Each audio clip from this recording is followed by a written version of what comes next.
अस्सलाम वालेकुम जी। आज की वीडियो देख के तो आप लोग हैरान और परेशान ही रह जाएंगे। भाई कमाल ही कर दिया।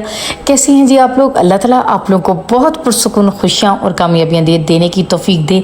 आज की वीडियो देखिए, आपकी प्लास्टिक की जितनी भी पानी वाली बोतल्स हैं, उनकी कैन है, उनकी टेंशन ख़त्म हो जाएगी। क्योंकि एक सिंपल सा फार्मूला बताऊँगी, ना तो उसमें सर्फ की ज़रूरत होगी, ना ही लेमन मिक्स की ज़रूरत होगी। इतना अच्छा, इतना ज़बरदस्त अगर बोतल में से पानी की कैन में से स्मेल आती होगी, वो भी सारी ख़त्म हो जाएगी चुटकी के अंदर, बगैर मेहनत के। चलें जी, बनाते हैं फार्मूला। सबसे पहले जो बेसिक चीज़ है, जो कि इस फार्मूले की बुनियाद है, वो है जी मीठा सोडा, बेकिंग सोडा। इससे क्या होगा, एक तो क्लीनिंग बहुत ज़बरदस्त हो जाएगी और एक स्मेल बिल्कुल ख़त्म हो जाएगी। उससे सोने पे सुहागा हो जाएगा। विनीगर जो कि सिरका है, वो आप लोगों ने अपनी कैन के साइज़ के हिसाब से डाल लेना है। यहाँ पर मैंने डाले हैं 3 बड़े चम्मच। साथ ही आप लोगों ने बहुत ही ज़बरदस्त हरपिक ले लेना है। अगर आपके पास यहाँ पर हरपिक नहीं है तो आप लोगों ने बिल्कुल टेंशन नहीं लेनी।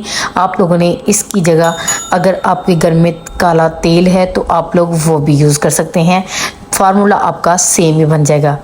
आप लोग यकीन करें, अभी ये 3 चीज़ें मिलके जो सफाई के जादू करेंगी, आप लोग अपनी आंखों से देखिएगा। जिस तरह इतना ताकतवर, खुद चेक कर लें आप लोग कितनी अच्छी इसकी झाग बनी है। इतना ही ताकतवर तरीके से ये क्लीनिंग करेगा, सफाई करेगा। बेशक जितने भी ज़िद्दी दाग होंगे, जितने भी ज़्यादा सख्त दाग होंगे, बेशक वो ग्रीन है, बेशक मिट्टी की वजह से है, किसी भी तरीके से ये चेक कर लें। अच्छे तरीके से मैंने काफ़ी महीने से ये बिल्कुल साफ़ नहीं की, ताकि जब अच्छे से गंदी हो जाए फिर आपको दिखाऊं, फिर क्लीनिंग करने का आपकी आंखों के सामने मज़ा आता है, फिर ही आपको फार्मूले पे यकीन आता है, ताकि आप लोग भी वैसी ही क्लीनिंग कर सके जैसे कि मैंने की है।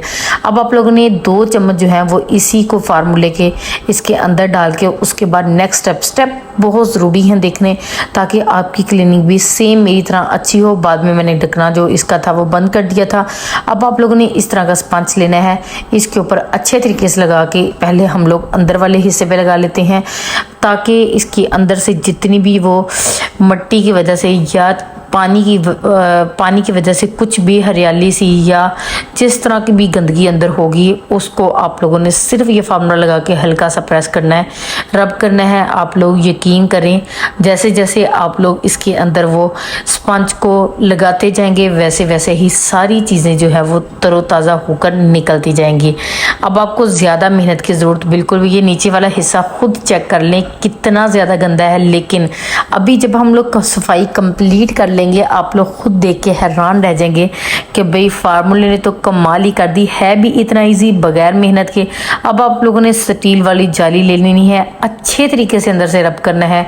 यहाँ पर ये बताती चलूँ, अगर आपकी कैन जो है वो बड़े साइज़ की है, फिर आप लोगों ने वो जो छोटे छोटे बाहर से पत्थर मिल जाते हैं, वो आप लोगों ने 4 से 5 ले लेने, वो इसके अंदर करके इसको अच्छे तरीके से हिलाना है। जितना भी जंगाल होगा वो बाहर निकल आएगा। अभी ये बताती चलूँ, अगर पानी की वजह से कैन के अंदर से बहुत ज़्यादा स्मेल आती होगी, कुछ भी आता होगा, तो इसकी एक ट्रिक ज़रूर कीजिएगा। वो ये कि जब आप लोगों ने क्लीनिंग इसकी अच्छे तरीके से कर लेनी है, उसके बाद इसको आप लोगों ने ओपन करके सिर्फ 1 घंटे के लिए धूप के अंदर रख देना है। इससे क्या होगा, इसकी जितनी भी स्मेल होगी, जो क्लीनिंग होगी, हर चीज़ 110% होगी। कैन आपकी वैसे ही लश्कारे मारेगी जैसे कि आज आप लोग न्यू बाज़ार से लेके आए हैं। अब यहाँ पर जी मैं बाहर से भी सेम वैसे ही करूँगी, फार्मूला लगाती जाऊँगी। जो आपके पास स्टील की जाली है, आप लोगों ने उसके ज़रिए इसको अच्छे तरीके से रब करते जाना है। इसकी जितनी भी मैल कचैल होगी, जो भी गंद होगा, वो निकल जाएगा इंशाल्लाह। और आपको मज़े की बात बताऊँ, इसमें आपकी मेहनत बिल्कुल भी नहीं लगेगी। ये देखिए जी, नीचे वाले हिस्से की तरफ आ जाते हैं। अभी आप लोग चेक कर लें कितना ज़्यादा ये येलो है, कितना ज़्यादा ये बुरा लग रहा है। लेकिन जैसे ही आप लोग ये फार्मूला लगाएंगे तो जादू ही हो जाएगा। कमाल की क्लीनिंग होती है, आप लोगों ने मस्ट करनी है और मुझे करके बताइएगा। अच्छा, यहाँ पर ये बताती चलूँ, ये बिल्कुल भी ना सोचे हर पी का कोई नुकसान ना हो, ये ना हो, क्योंकि आप लोगों ने फिर कमेंट करके भी पूछना है। ऐसा बिल्कुल भी नहीं होगा, क्योंकि जो चीज़ें हम लोगों ने इसके साथ दो मिला ली हैं वो इसका साइड इफ़ेक्ट जो भी होगा वो ख़त्म कर देगा। इसलिए आसानी के साथ आप लोग ये काम कर सकते हैं, फार्मूला बनाएं, लगाएं और ज़बरदस्त क्लीनिंग हो सकती है। इसके ज़रिए आप लोग जितनी भी प्लास्टिक की चीज़ें हैं उनको वॉश कर सकते हैं। और मज़े की बात बताऊँ, अगर आपका ये फार्मूला बच गया है तो आप लोग अपने घर का किचन का जो बेसन है उसको भी वॉश कर सकते हैं, सिंक को भी वॉश कर इसको सेम इसी तरीके से वॉश कर सकते हैं। वीडियो आपको अच्छी तो लगी होगी, जल्दी से लाइक कर दें, साथ ही सब्सक्राइब कर दीजिएगा। अपने इसको प्यारों के साथ ज़रूर शेयर कीजिएगा और मुझे कमेंट करके बताइएगा कि आपको कैसी वीडियोस चाहिए। थैंक यू, अल्लाह हाफिज़।